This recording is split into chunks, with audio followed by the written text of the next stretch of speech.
প্ৰিয় দৰ্শকবৃন্দ, আপোনালোক আটাইলৈকে আমি জনাইছোঁ শান্তিৰ হিয়া ভৰা অভিবাদন। সালামুন আলাইকুম তিবতুম মুবাৰাকাতান তাইয়্যিবা। যেহেতু সন্মুখত আমি আল্লাহৰ কিতাপ পাঠ কৰাৰ বাবে আমি আগবাঢ়িছোঁ, গতিকে এই ক্ষেত্ৰত বিতাড়িত শয়তানৰ সকলো ধৰণৰ প্ৰৰোচনাৰ পৰা মহান আল্লাহৰ ওচৰত আশ্ৰয় বিচাৰিছোঁ। ৰব্বি আউযু বিকা মিন হামাজাতি শায়াতিন ওয়া আউযু বিকা ৰব্বি আন ইয়াহদুৰুন।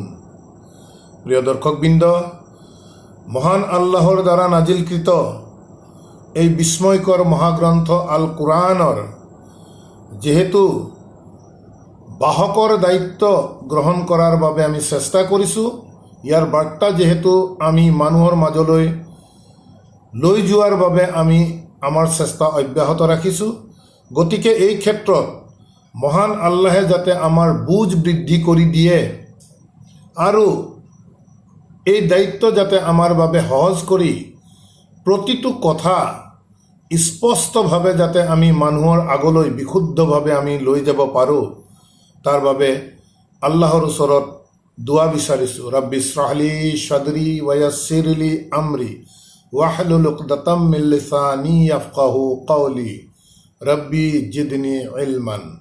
এই ক্ষেত্ৰত কোৰআনৰ জ্ঞান বৃদ্ধি কৰাৰ বাবেও আমি আল্লাহৰ ওচৰত সদায় আমি দোৱা বিচাৰিছোঁ। যি কি নহওক, মহান আল্লাহৰ ওচৰত আমি অগণন কৃতজ্ঞতা জ্ঞাপন কৰিছোঁ, যিহেতু ইতিমধ্যে ধাৰাবাহিকভাৱে চলাই অহা এই কোৰআন মজিদৰ অসমীয়া অনুবাদ ও চৰ্চাৰ ধাৰাবাহিকতাৰ শিতানত আল্লাহ সুবহানা তাআলাই আমাক আজি আনি 341 নং খণ্ডত উপনীত কৰাইছে। গতিকে প্ৰিয় দৰ্শকবৃন্দ, প্ৰতিদিনৰ দৰে আজিও আমি আপোনালোক সকলোকে জাতি ধৰ্ম বৰ্ণ নিৰ্বিশেষে আমন্ত্ৰণ জনাইছোঁ আল্লাহৰ দ্বাৰা নাজিলকৃত মানৱ কল্যাণৰ অৰ্থে আল্লাহে যিসমূহ আদেশ নিষেধ যিসমূহ কথা বতৰা আমালৈ প্ৰেৰণ কৰিছে, আল্লাহৰ সেই কথা বতৰাসমূহৰ মাজলৈ আমি আপোনালোক সকলোকে স্বাগতম জনাইছোঁ। ইনশাআল্লাহ আমাৰ আজিৰ এই 341 নং খণ্ডটি আমি আৰম্ভ কৰিব লৈছোঁ কোৰআন মজিদৰ 26 নং সূৰা আছ-শুআৰাৰ 69 নং আয়াতৰ পৰা। বিসমিল্লাহিৰ ৰহমানিৰ ৰহিম। ওয়াতলু আলাইহিম নাবা ইব্ৰাহিমা। প্ৰিয় দৰ্শকবৃন্দ, প্ৰসংগৰ ধাৰাবাহিকতাত ইয়াৰ আগৰ আয়াতলৈকে আমি দেখিলোঁ মহান আল্লাহে মুছা আলাইহিছ সালাম আৰু ফিৰাউনৰ মাজৰ যিসমূহ ইতিহাস আমাক বিস্তৃতভাৱে দাঙি ধৰিলে ইয়াৰ আগৰ আয়াতলৈকে, অৰ্থাৎ 68 নং আয়াতলৈকে। এতিয়া 69 নং আয়াতৰ পৰা মহান আল্লাহে আন এক ইতিহাস আমাৰ আগত দাঙি ধৰিছে ইব্ৰাহিম আলাইহিছ সালামৰ সন্দৰ্ভত।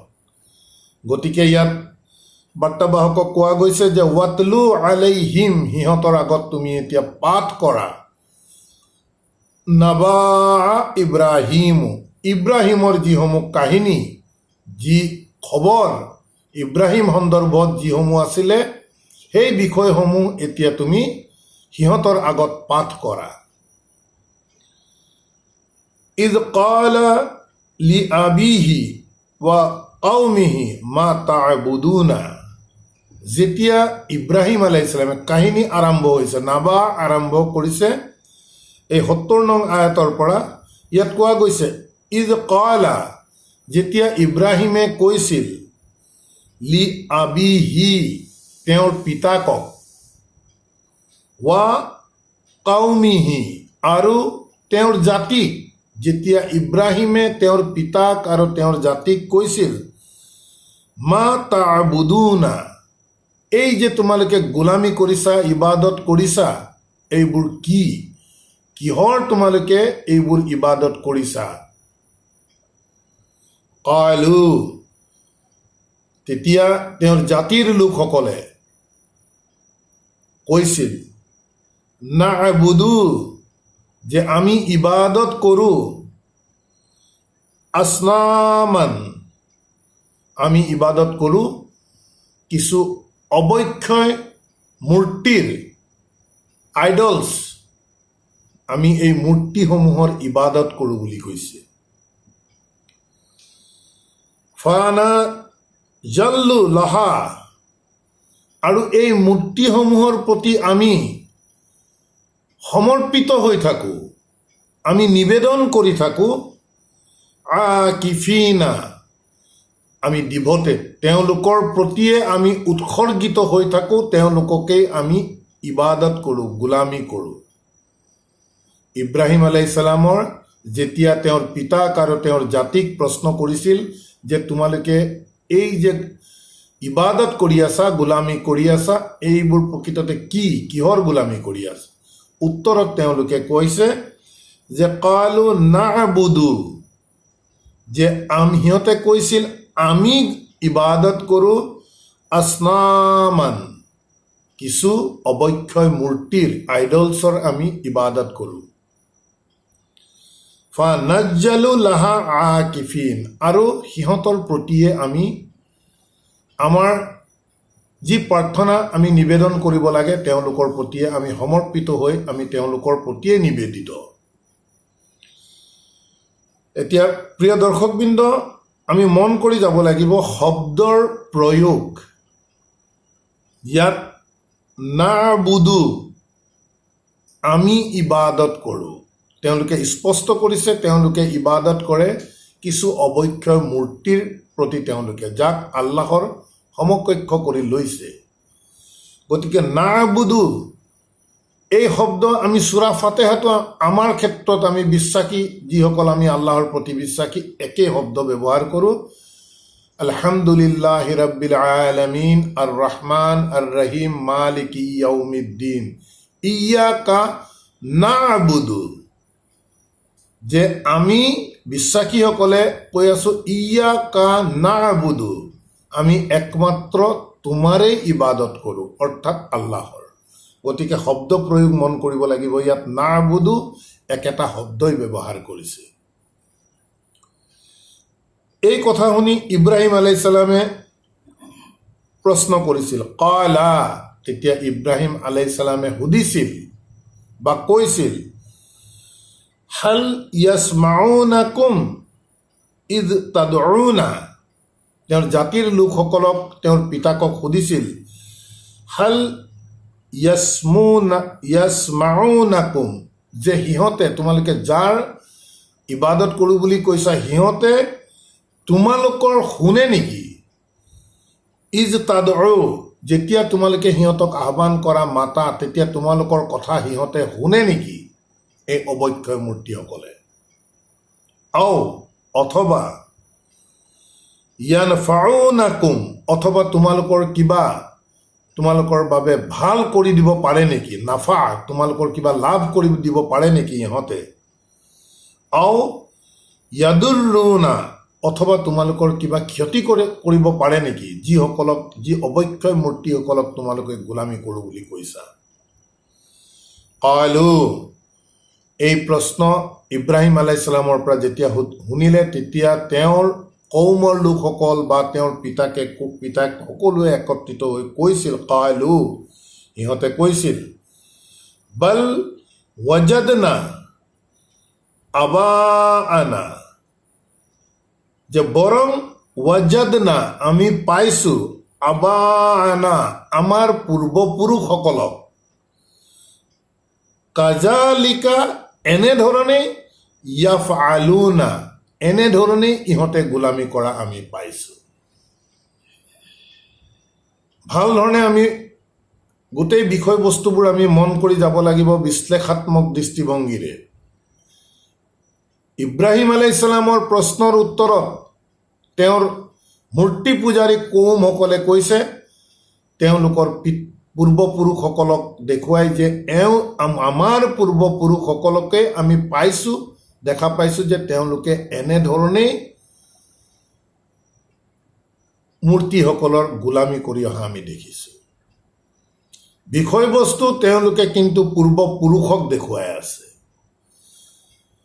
গতিকে পূৰ্বপুৰুষৰ যি বিষয়বস্তু, এই দিশটোৰ চিন্তা কৰাৰ আমাৰ বাবে যথেষ্ট প্ৰাসংগিকতা আছে। এই ক্ষেত্ৰত যদিও বিষয়বস্তু আইডল ৱৰ্শ্বিপিং, অবক্ষয় মূৰ্তিৰ গোলামী কৰা বিষয়বস্তু, কিন্তু প্ৰশ্নৰ উত্তৰত তেওঁলোকৰ জাতিৰ লোকসকলে কৈছে, দোহাই দিছে তেওঁলোকৰ পূৰ্বপুৰুষসকলৰ পৰম্পৰা। ইয়াৰ যথেষ্ট প্ৰাসংগিকতা আছে। এই দিশটো যদি আমি চাবলৈ যাওঁ, আমি আপোনালোকক লৈ যাব বিচাৰিছোঁ ক্ৰছ ৰেফাৰেন্সৰ বাবে সূৰা আল বাকাৰাৰ 170 নং আয়াতত চাব। ইয়াত কিন্তু প্ৰকৃততে 170 নং আয়াতত আপোনাৰ মূৰ্তি পূজাৰ বিষয়টো স্পষ্ট নহয়, যদিও পৰম্পৰা বিষয়টোৱে কেনেধৰণৰ প্ৰাসংগিকতা আহি পৰিছে সেই দিশটোৰ বাবেহে আমি আপোনালোকক লৈ আনিছোঁ ইয়ালৈ। ইয়াত কোৱা গৈছে, ওয়াইজা কিলা লাহুম, যেতিয়া সিহঁতক কোৱা যায়, বাৰ্তাবাহকৰ দ্বাৰা প্ৰচাৰ চলি আছে, যেতিয়া সিহঁতক কোৱা হয়, ইত্তাবিউ মা আনজালাল্লাহু, যে তোমালোকে ইত্তেবা কৰা, তোমালোকে মানি চলা, মা আনজালাল্লাহু, যি আল্লাহৰ তৰফৰ পৰা নাজিল হৈছে। আনজালাল্লাহু, এই দিশটো প্ৰিয় দৰ্শকবৃন্দ আমি প্ৰতিটো ক্ষেত্ৰতে আমি সতৰ্ক থকাৰ প্ৰয়োজন আছে। একমাত্ৰ এই বিষয়বস্তুৰ ওপৰতেই আমি স্থিৰ থাকিব লাগিব। আনজালাল্লাহু, যি আল্লাহৰ পৰা নাজিল হৈছে। গতিকে সিহঁতক যেতিয়া কোৱা হয় যে তোমালোকে ইত্তেবা কৰা, তোমালোকে মানি চলা, যি আল্লাহৰ, মা আনজালাল্লাহু, যি আল্লাহৰ পৰা নাজিল হৈছে, এনেধৰণে কোৱাৰ পিছত কালু, তেতিয়া তেওঁলোকে কয়, বাল নাত্তাবিউ, বৰং আমি ইত্তেবা কৰো, মা আলফাইনা আলাইহি আবাআনা, যি আমি পাইছো, আলাইহি, এই বিষয়ত, আবাআনা, আমাৰ পূৰ্বপুৰুষসকলৰ পৰা, অৰ্থাৎ পৰম্পৰা। তেতিয়া আল্লাহ সুবহানাহু ওয়া তাআলাই কৈছে একেটা আয়াততে, আৱা লাউ কানা আবাউহুম, এতিয়া যদি লাউ কানা আবাউহুম, সিহঁতৰ পিতৃপুৰুষসকলে যদি নাজানে, লা ইয়াকিলুনা, যদি তেওঁলোকে এই বিষয়বস্তুবোৰ নাজানে বা বুজি নাপায় কি আল্লাহৰ পৰা নাজিল হৈছে, শাইআন, একোৱেই যদি তেওঁলোকৰ পিতৃপুৰুষসকলে নাজানে, ৱালা ইয়াহতাদুনা, আৰু যদি সিহঁতে আল্লাহৰ দ্বাৰা হিদায়ত প্ৰাপ্ত নহয়, তথাপিও কি সিহঁতে সেই পৰম্পৰা ৰক্ষা কৰাৰ বাবেই গুৰুত্ব দিব নেকি? গতিকে প্ৰিয় দৰ্শকবৃন্দ, এই দিশটোৰ যথেষ্ট প্ৰাসংগিকতা আছে। আমি বহুবাৰ ইয়াক আলোচনালৈ আনিছোঁ যে পৰম্পৰা বিষয়টো হৈছে প্ৰকৃততে এক সাংঘাতিক বিষয় আমাৰ বাবে। যুগ যুগ ধৰি কোৰাণ মজিদত আমি যেতিয়াই দেখিছোঁ যে নবী ৰচুলসকলৰ প্ৰকৃততে জনসাধাৰণৰ যেতিয়া মোকাবিলা হ'ব লগা হয়, এই মোকাবিলা হয় আল্লাহৰ দ্বাৰা নাজিলকৃত কথা বতৰা বনাম পৰম্পৰাগতভাৱে ধৰ্মনীতিত চলি অহা কথা বতৰাৰ মাজতেই প্ৰকৃততে সদায় মোকাবিলা হৈ আহিছে, আৰু সেই অৱস্থা আজিও বিদ্যমান। আমি যুগ যুগ ধৰি আমাৰ চলি অহা পৰম্পৰাগত যি ধৰ্মনীতি, যি ধৰ্মনীতিৰ আদেশ নিষেধসমূহ গৰিষ্ঠ সংখ্যকেই আমি আল্লাহৰ কিতাপত বিচাৰি নাপাওঁ, আমি তাকেই পালন কৰি চলি আহি আছোঁ। গতিকে লাগিলে মূৰ্তি পূজাৰীয়ে হওক বা মূৰ্তি পূজা নকৰা পৰম্পৰাৰ ওপৰত গুৰুত্ব দি, পিতৃপুৰুষসকলক ওপৰত গুৰুত্ব দি যিসকলে ইবাদত কৰি আছে, তেওঁলোকে প্ৰকৃততে আনজালাল্লাহু, আল্লাহৰ পৰা নাজিল হোৱা বিষয়বস্তুৰ সৈতে তেওঁলোকে প্ৰকৃততে মোকাবিলা কৰিবলৈ গৈ তেওঁলোকে পৰম্পৰা ৰক্ষা কৰি আছে। প্ৰিয় দৰ্শকবৃন্দ, যিহেতু ইয়াৰ প্ৰাসংগিকতা আছে, গতিকে এই দিশটো আমি আপোনালোকৰ প্ৰতি দাঙি ধৰিলোঁ, যাতে ইনশাআল্লাহ প্ৰত্যেকেই বিষয়বস্তুৰ ওপৰত নিজৰ লাভৰ বাবেই যাতে প্ৰত্যেকেই চিন্তা চৰ্চা কৰে। যি কি নহওক,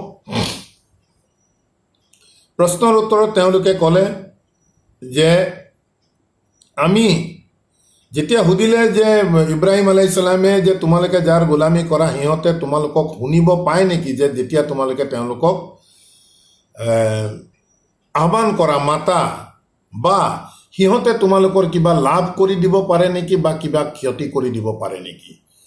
ইয়াৰ যথাযথ কোনো উত্তৰ নথকাৰ বাবে সেই সময়ত ইব্ৰাহিম আলাইহিছ সালামৰ কৌম বা তেওঁৰ পিতাকে উত্তৰ আছিল যে বৰং তেওঁলোকে লাভ কৰিব পাৰে নোৱাৰে, তেওঁলোকে আমাৰ কথা শুনে নুশুনে, এইবোৰৰ প্ৰতি আমাৰ গুৰুত্ব নাই। আমাৰ গুৰুত্ব যে আমি দেখি আহিছোঁ এনেধৰণে আইডল ৱৰ্শ্বিপিং কৰি আহিছে যুগ যুগ ধৰি আমাৰ পূৰ্বপুৰুষসকলে।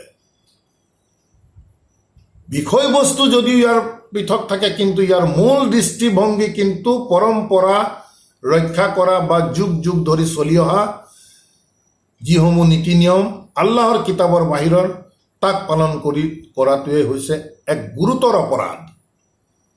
সেই দিশটোৱে ইয়াত প্ৰকাশ কৰিব বিচাৰিছে। গতিকে তেওঁলোকে তেনেধৰণে উত্তৰ দিলে যে আমি পাই আহিছোঁ আমাৰ পূৰ্বপুৰুষসকলক এনেধৰণে ইয়াফআলুনা, এনেধৰণে সিহঁতে কৰি অহা আমি দেখি। কয়লা, এই কথা শুনি ইব্ৰাহিম আলাইহিছ সালামে কৈছিল, আফা ৰাআইতুম মা কুনতুম তা'বুদুনা, যে তোমালোকে চিন্তা কৰি চাইছানে, তোমালোকে দেখিছানে? মা কুনতুম তা'বুদুনা, যি তোমালোকে গোলামী কৰি আছা, এই বিষয়ে তোমালোকে চিন্তা চৰ্চা কৰিছানে? আন্তুম, তোমালোক, ৱা আবাউকুমুল আকদামুন, একদম সেই প্ৰাচীন কালৰ তোমালোকৰ যি পূৰ্বপুৰুষ আছে সিহঁতে আৰু তোমালোকে এতিয়া যি কৰি আছা, সেই দিশটোত ইব্ৰাহিম আলাইহিছ সালামে কৈছে আফা ৰাআইতুম, যে তোমালোকে এই দিশটো চিন্তা কৰি চাইছানে, বিবেচনা কৰিছানে বা দেখিছানে যে তোমালোকে যি কৰি আছা আৰু পুৰণিকলীয়া তোমালোকৰ পূৰ্বপুৰুষসকলেও যি পৰম্পৰাগতভাৱে কৰি আহিছে, এই দিশটো তোমালোকে চিন্তা কৰিছানে নাই? ফাইন্নাহুম, ইব্ৰাহিম আলাইহিছ সালামে কৈছে নিশ্চয়, গতিকে নিশ্চয় সিহঁত আদুউল লি, মোৰ চিৰশত্ৰু। এনেধৰণে যিসকলে গোলামী কৰি আহি আছে পৰম্পৰাগতভাৱে কোনো চিন্তা চৰ্চা নকৰাকৈ, ইব্ৰাহিম আলাইহিছ সালামে ঘোষণা কৰিছে নিশ্চিতভাৱে সিহঁত মোৰ শত্ৰু। আদুউল লি ইল্লা এক্সেপ্ট ৰব্বিল আলামিন, এক্সেপ্ট মোৰ মিত্ৰ হৈছে এই বিশ্ব জগতৰ সৃষ্টিকৰ্তা তথা প্ৰতিপালক, তাৰ বাহিৰে মোৰ কোনো মিত্ৰ নাই। এনেধৰণে পৰম্পৰা ৰক্ষা কৰি কোনো নিজৰ বিবেক নখটুৱাই চিন্তা চৰ্চা নকৰি যিসকলে যুগ যুগ ধৰি এনেধৰণৰ ইবাদত কৰি আহি আছে, তেওঁলোকক দেখুৱাই ইব্ৰাহিম আলাইহিছ সালামে কৈছে নিশ্চয় সিহঁত মোৰ শত্ৰু। ইব্ৰাহিম আলাইহিছ সালামে কৈছে মোৰ চিৰশত্ৰু, একচেপ্ট মোৰ মিত্ৰ হৈছে এই বিশ্ব জগতৰ সৃষ্টিকৰ্তা তথা প্ৰতিপালক। আল্লাজি, কিহৰ কাৰণে প্ৰতিপালক? ইব্ৰাহিম আলাইহিছ সালামৰ বন্ধু বুলি ক'ব বিচাৰি আছে, যিহেতু শত্ৰুৰ বিপৰীতে ইল্লা বুলি কোৱাৰ লগে লগে বন্ধু আহিব, মিত্ৰ আহিব। কিহৰ বাবে এই বিশ্ব জগতৰ সৃষ্টিকৰ্তা তথা প্ৰতিপালকক ইব্ৰাহিম আলাইহিছ সালামৰ মিত্ৰ কৰিব লগা হ'ল, সেই দিশটো তেখেতৰ ফালৰ পৰা এনেধৰণে দাঙি ধৰিছে। আল্লাজি, আল্লাজি দি ৰাব্বিল আলামিনক বুজাইছে, বিশ্ব জগতৰ সৃষ্টিকৰ্তা। আল্লাজি, যিজন বিশ্ব জগতৰ সৃষ্টিকৰ্তাই খালাকানি, যে মোক সৃষ্টি কৰিছে। ফা হুৱা, মোক সৃষ্টি কৰাৰ পাছত ফা হুৱা, তেওঁৱেই ইয়াহদিনী, মোক পৰিচালিত কৰি আছে। কাৰণ দৰ্শাইছে কিহৰ কাৰণে বিশ্ব জগতৰ সৃষ্টিকৰ্তা তথা প্ৰতিপালক ইব্ৰাহিম আলাইহিছ সালামৰ মিত্ৰ হোৱাৰ লজিক দেখুৱাই আছে। কিহৰ কাৰণে? প্ৰথমতে কৈছে যে তেখেতেই মোক সৃষ্টি কৰিছে, ফা হুৱা, আৰু সৃষ্টি কৰাৰ পাছত তেখেতেই মোক সঠিক দিশত পৰিচালিত কৰিছে।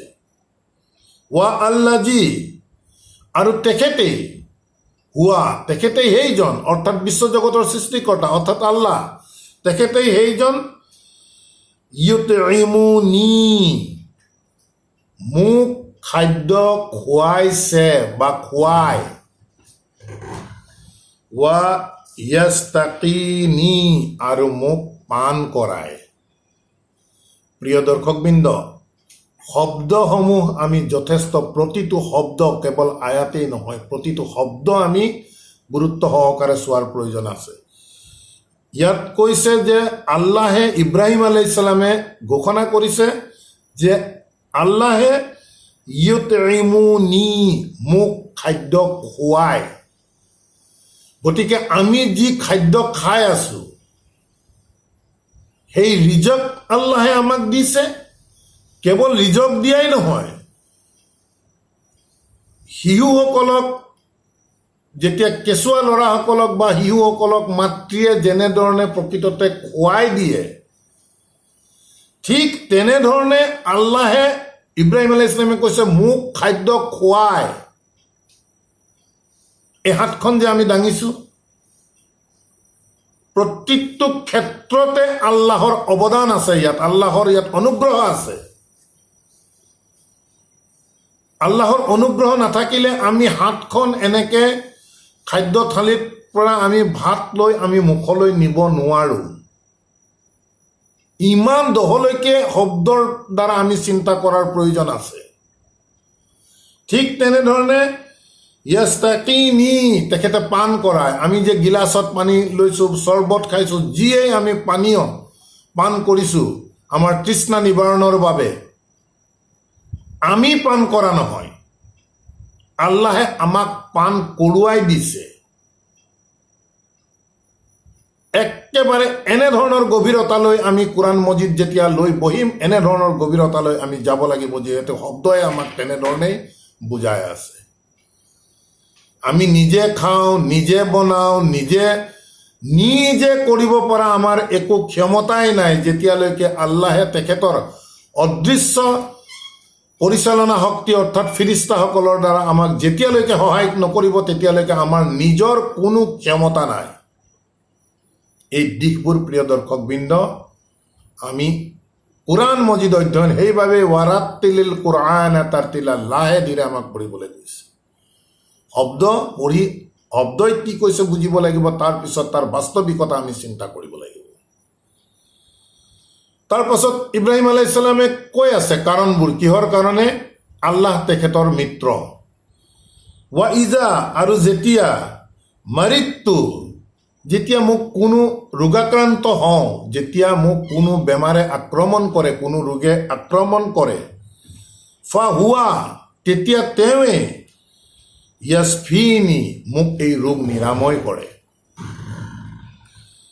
ৱা আল্লাজি, আৰু তেওঁৱে সেইজন, ইউমিতুনি, মোক মৃত্যু দিব, সুম্মা, তাৰ পাছত ইউহয়িনি, তাৰ পাছত তেওঁ মোক পুনৰ জীৱিত কৰিব। বিশ্বাসৰ দৃঢ়তা মানুহৰ কিমান দহলৈকে থকাৰ প্ৰয়োজন আছে প্ৰিয় দৰ্শকবৃন্দ, আল্লাহৰ আয়াতৰ দ্বাৰা আমি চিন্তা কৰোৱা হওক। তাৰ পাছত ইব্ৰাহিম আলাইহিছ সালামে কৈছে ৱা আল্লাজি, আৰু তেখেতৰ প্ৰতিয়ে, আতমাউ, মই আশাবাদী, মই তেখেতৰ প্ৰতিয়ে আশা কৰি আছো, আন আই ইয়াগফিৰলি, যে তেখেতে মোক ক্ষমা কৰি দিব, খাতিয়াতি, মোৰ যিমান অপৰাধ একমাত্ৰ তেখেতেই মোক ক্ষমা কৰি দিব বুলি মই আশা লৈ বহি আছো। আন কাৰো এই ক্ষমতা নাই। য়ৌমাদ্দিন, যিদিনা লেনদেনৰ বিচাৰ, যিদিনা সম্পাদন হ'ব, অৰ্থাৎ কিয়ামতৰ দিনত, ইব্ৰাহিম আলাইহিছ সালামে কৈছে মই আশাবাদী, মই আশা লৈ বহি আছো, মোৰ জীৱনৰ যিমান অপৰাধ আছে তেখেতেই মোক ক্ষমা কৰি দিব। ৰব্বি, ইয়াৰ পাছত দুৱা আহি পৰিছে ইব্ৰাহিম আলাইহিছ সালাম, ৰব্বি, হে মোৰ সৃষ্টিকৰ্তা তথা প্ৰতিপালক, হাবলি, মোৰ প্ৰতি তুমি দান কৰা, হুকমান, বুজ, জ্ঞান, আল্লাহৰ এই কিতাবৰ, আল্লাহৰ কথা বতৰাৰ যি বুজ, হুকমান। ইব্ৰাহিম আলাইহিছ সালামে দুৱা কৰিছে, ৰব্বি, হে মোৰ সৃষ্টিকৰ্তা প্ৰতিপালক, হাবলি, মোক দান কৰা, হুকমান বুঝ, ওয়া আলহিকনি বিস্সালিহিন, আৰু মোক তুমি লগ লগাই দিয়া, মোক তুমি গণ্য কৰা, মোক তুমি কনচিডাৰ কৰা, বিস্সালিহিন, যিসকল সৎকৰ্মী, সত্যবাদী, সৎকৰ্মী, তেওঁলোকৰ সৈতে তুমি মোক গণ্য কৰা, মোক সিহঁতৰ সৈতে তুমি মোক লগ লগাই দিয়া। ৱাজআললি, আৰু তুমি মোৰ প্ৰতি কৰি দিয়া, লিচানা সিদকিন ফিল আখিৰিনা, মোৰ পিছত আখিৰিনা, যিমান মানুহ এই পৃথিৱীত থাকিব সেই লোকসকলৰ মাজত, ফিল আখিৰিন কৈছে লিচানা সিদকিন, মোৰ যি এই সত্যৰ যি মোৰ প্ৰচেষ্টা, মই যিখিনি তোমাৰ বাবে কৰিছোঁ, মোৰ পৰৱৰ্তী মানুহৰ মাজত এই কথাটো যাতে তুমি সদায়ৰ বাবে তেওঁলোকৰ ওচৰত প্ৰচাৰ কৰি ৰাখা, যাতে মোৰ বিষয়ে জানে। এই দিশটো ইব্ৰাহিম আলাইহিছ সালামে আল্লাহৰ প্ৰতি দুৱাত কৈছিল, ৱাজআললি, আৰু তুমি মোক কৰি দিয়া, লিচানা সিদকিন, মোৰ এই সত্যৰ ক্ষেত্ৰত যিমানসমূহ মোৰ ভাল কৰ্ম আছে, ফিল আখিৰিনা, পৰৱৰ্তী যুগৰ লোকসকলৰ মাজত ইয়াক তুমি এই কথা বতৰাবোৰ জীৱিত কৰি ৰাখা, যাতে ই তেওঁলোকৰ বাবে উদ্দেশ্য এনেকুৱা ধৰণৰ, যাতে এনেধৰণৰ কথা বতৰাবোৰ পৰৱৰ্তী যুগৰ লোকৰ বাবে নিদৰ্শন হিচাপে থাকে।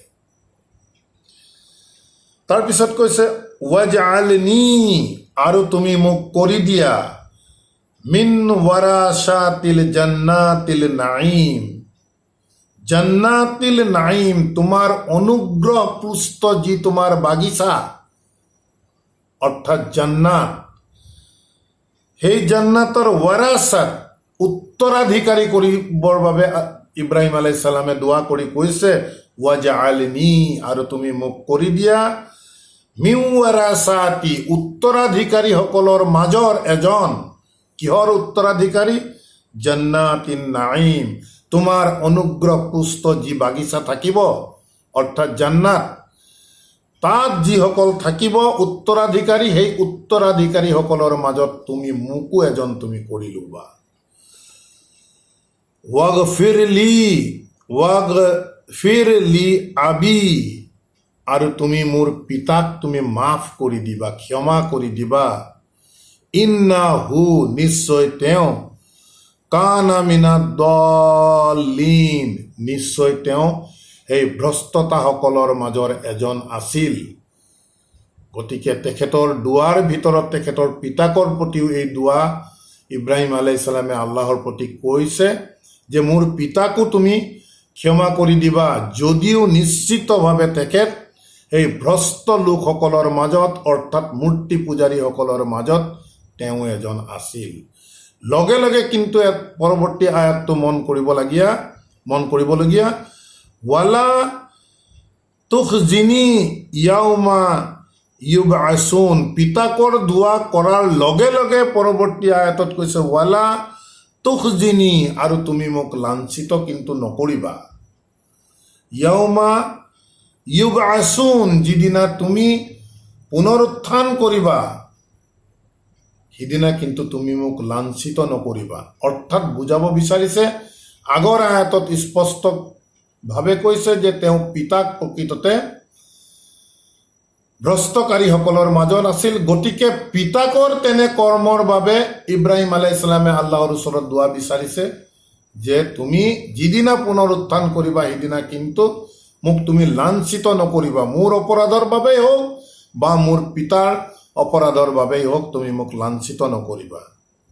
ইয়াউমা, সেই দিনটোত, লা ইয়ানফাউ মালুন, সেই দিনটোত লা ইয়ানফাউ, কোনো কামত নাহিব, কোনো লাভত নাহিব, মালুন, এই টকা পইচা ধন সম্পত্তি, মাল সেইদিনা কোনো কামত নাহিব, ৱালা বানুনা, আৰু কোনো পুত্ৰ সন্তান সকলো সিদিনা কোনো কামত নাহিব, ইল্লা, একচেপ্ট সেইদিনাখন কামত আহিব মান আতা আল্লাহ, যিয়ে আল্লাহৰ ওচৰলৈ আহিব বি কলবিন সালিমিন, একমাত্ৰ কামত আহিব মান আতা আল্লাহ, যিয়ে আল্লাহৰ ওচৰলৈ আহিব বি কলবিন, এটি অন্তৰলৈ সালিমিন,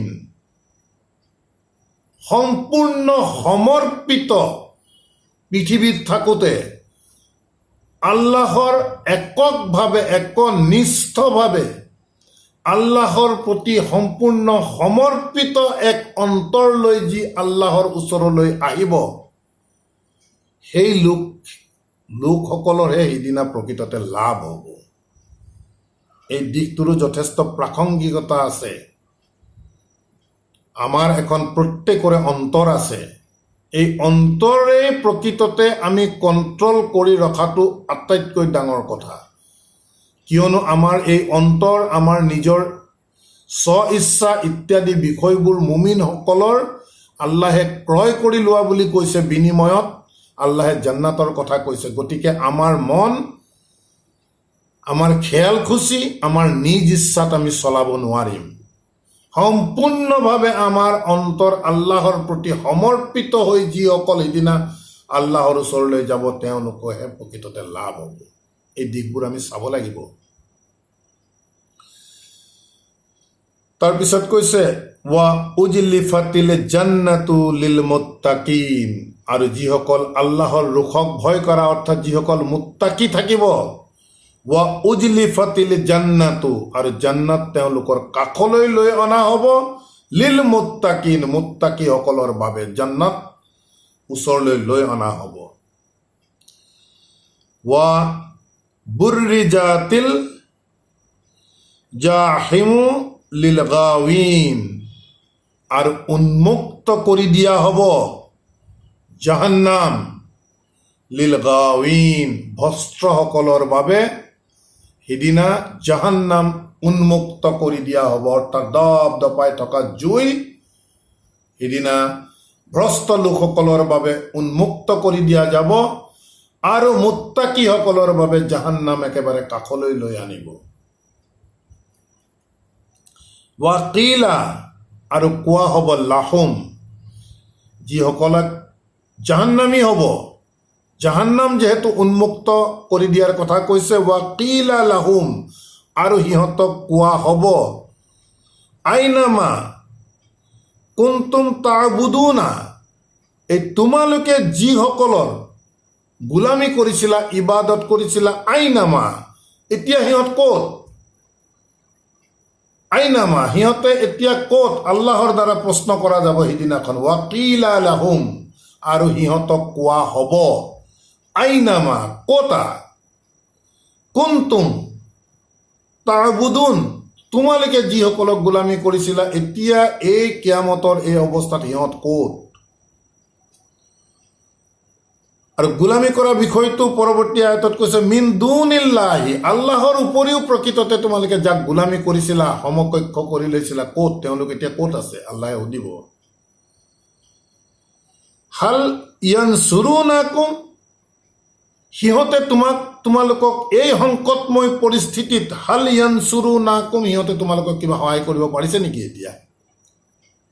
আও ইয়ান্তাছিৰুনা, অথবা সিহঁতে কি নিজক কিবা সহায় কৰিব পাৰিছে নেকি? এই প্ৰশ্ন সিদিনা জাহান্নামীসকলক আল্লাহে জাহান্নামত নিক্ষেপ কৰাৰ আগমুহূৰ্তত সুধিব। ফাকুবকিবু ফিহা হুমুল গাউন, ফাকুবকিবু, এই কথাখিনি শুনাৰ পিছত তেওঁলোকৰ মুখসমূহ টাৰ্ণ কৰি দিয়া যাব, ফিহা, জাহান্নামৰ প্ৰতি, হুম, সিহঁতক, ৱাল গাউন, যিসকল প্ৰকৃততে ভ্ৰষ্ট আছিলে, জাহান্নামী আছিলে। কেৱল আইডল ৱৰ্শ্বিপাৰ্ছেই নহয়, ইয়াৰ বাদে যিমান জাহান্নামী আছিলে সকলোৰে মুখ ঘূৰাই ফিহা, এই জাহান্নামৰ প্ৰতি মুখ ঘূৰাই দিব হুম ৱাল গাবুন, যিসকল প্ৰকৃততে ভ্ৰষ্ট আছিল। ওয়া জুনুদু ইবলিশা আজমাইন, আৰু ইবলিছৰ যিমান সৈন্যবাহিনী, জুনুদু সৈন্যবাহিনী, ইবলিছৰ সৈন্যবাহিনী, আজমাইন সকলোকে একত্ৰিত কৰি, ভ্ৰষ্ট লোকসকল, ইবলিছৰ সৈন্যবাহিনী প্ৰত্যেককে একেলগে লগ কৰি প্ৰকৃততে জাহান্নামত দিব। কালু, তেতিয়া কব, ৱাহুম ফিহা, যিসকল তাত আছিল, ইয়াখতাছিমুন, সিহঁতৰ নিজৰ ভিতৰত তৰ্ক বিতৰ্ক আৰম্ভ হ'ব। এই তৰ্ক বিতৰ্ক আৰম্ভ হৈ জাহান্নামত যেতিয়া দিব, তেতিয়া এই তৰ্ক বিতৰ্ক আৰম্ভ হৈ সিহঁতৰ মাজৰ লোকসকলে ক'ব, কালু তাল্লাহি, আল্লাহৰ কসম, ইন কুন্না লাফি দালালিম মুবিন, নিশ্চিতভাৱে আমি আছিলো লাফি দালালিম মুবিন, একেবাৰে এক স্পষ্ট ভ্ৰষ্টতাৰ মাজত আমি আছিলো। সেইবাবে আজি আমাৰ এই অৱস্থা।